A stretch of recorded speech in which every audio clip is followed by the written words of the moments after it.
7/11/2025 வெள்ளிக்கிழமை விசுவாவசு வருடம் ஐப்பசி மாதம் 21ஆம் தேதி. இன்று சூரிய உதயம் அதிகாலை 6:04 சூரிய அஸ்தமனம் மாலை 5:41 இன்றைய விளக்கேற்று நேரம் மாலை 5:31 இன்றைய ஆதிக்க கிரகம் சுக்கிரன். வழிபட வேண்டிய தெய்வம் மகாலட்சுமி. இன்று நல்ல நேரம் காலை 9:15 முதல் காலை 10:15 வரை, மாலை 4:45 முதல் மாலை 5:45 வரை. இன்று ராகு காலம் காலை 10:30 முதல் மதியம் 12 வரை. இன்று யமகண்டம் மதியம் 3 முதல் மாலை 4:30 வரை. குளிகை நேரம் காலை 7:30 முதல் காலை 9 வரை. இன்றைய சுபவோரை சுக்கிர ஓரை. நேரம் காலை 6 முதல் காலை 7 வரை.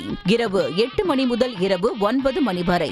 இன்றைய நட்சத்திரம் இன்று காலை 6:58 வரை கிருத்திகை, அதன் பின்பு ரோகிணி. இன்றைய திதி இன்று மதியம் 2:48 வரை தேய்பிறை துவிதியை, அதன் பின்பு திருத்தியை. இன்றைய சந்திராஷ்டம ராசி துலாம். இன்றைய சந்திராஷ்டம நட்சத்திரம் இன்று காலை 6:58 வரை சித்திரை, அதன் பின்பு சுவாதி. உங்கள் ராசி மற்றும் நட்சத்திர பலன்கள் முழுவதுமாக காண டிஸ்கிரிப்ஷனில் உள்ள லிங்கை கிளிக் செய்யவும்.